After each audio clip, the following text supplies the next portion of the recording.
Hi viewers, I'm going to show you how to do integration between the flat file and the SQL database through a Pervasive data integrator version 9.2. Let's start.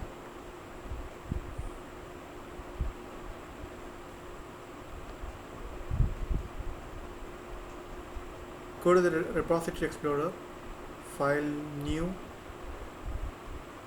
process, or else you can run through the map. Can show you from the process.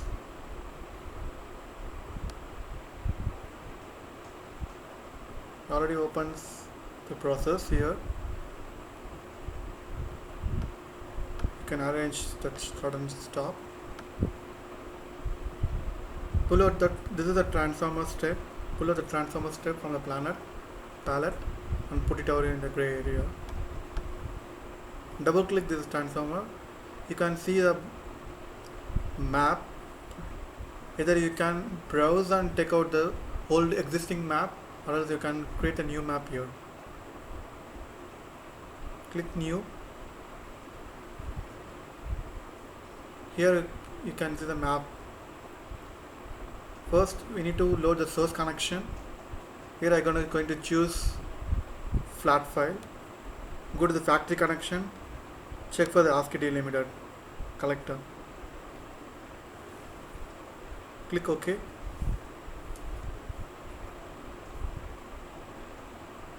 Just click the source file. I'm going to select this auto sorted, this file.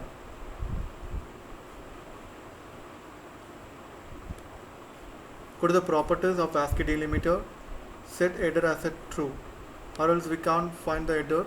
It just like come as a first row. Remaining thing as it is, we can leave it as.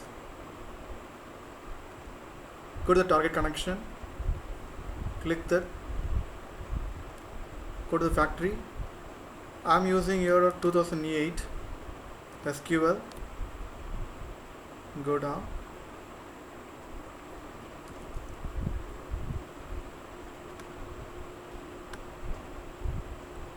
I'm going to select 2008 SQL Server 2008.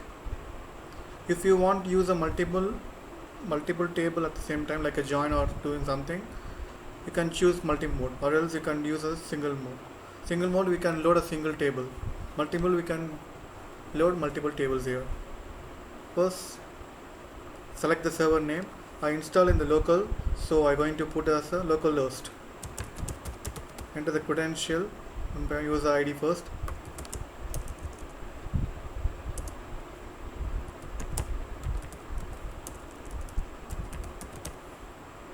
Password.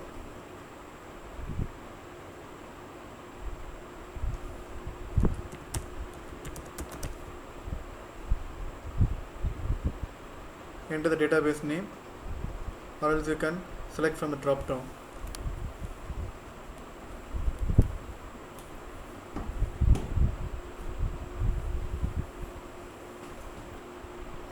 We need a server name here. I'm going to a SQL server to get a server name.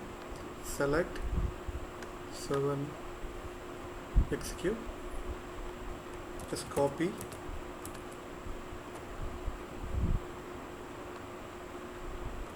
paste it here,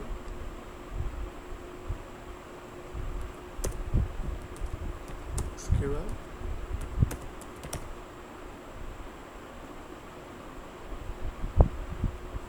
here I've used a database name as PPSS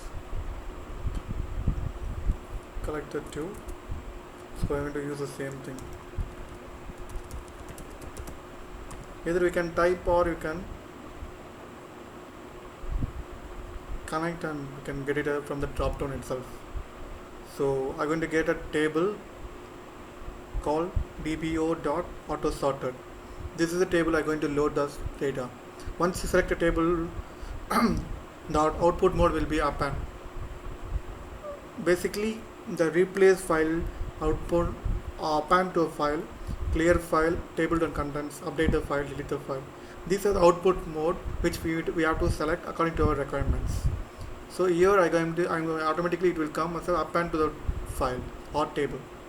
Okay. Here next tab next we have to do a mapping for a source and target connection. For that we have to go to the map fields tab. Here you can see the source connection and target connection schema here. Here I'm going to do a direct one-to-one. So I'm going to drag all the fields by clicking this asterisk and going to put here, so that you can see all the fields are mapped. The schemas will be equally distributed. Okay. Then I'm going to save this map. The name giving convention of m underscore flat file SQL server load. Once I save this map, I'm going to close this map. I'm going to load the same map here in the process. Here it will ask us two options like create a copy of a transformation file created by map designer, or use the existing transformation file created by map designer. We have to select the existing, otherwise it will create a new copy of this. Or else we can select this option called always use the existing transformation file. Click OK. You can see the properties of the table, session properties of the table. Here we can make sure that we have loaded the proper connector for the belongs to the map designer which we created. Click OK. I'm going to give a name for the step called flat file to db load. I'm going to save, just arranging it. I'm going to link all the steps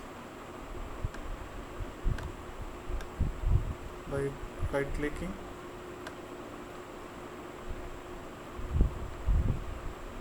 Sorry about that.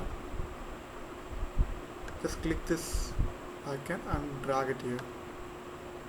Okay. So that we can make a step here. I'm going to save this process.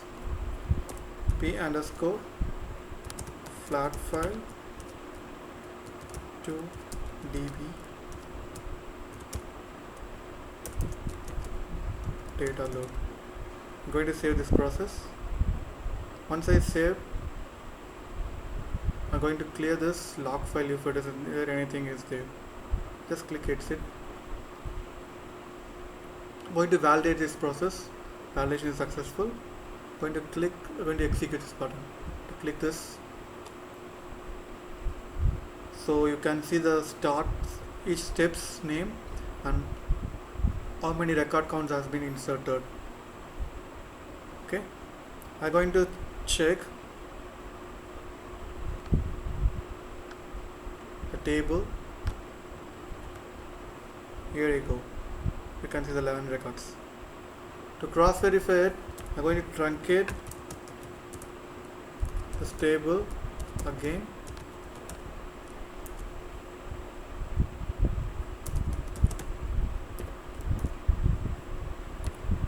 Okay. Now you can see that table has been empty. So I'm going to run again so that we can make sure that all the records has been inserted properly from the flat file. I'm going to select this. You can see the data here. This is the original flat file. All the data will be loaded in the SQL properly. Okay. Thanks for watching.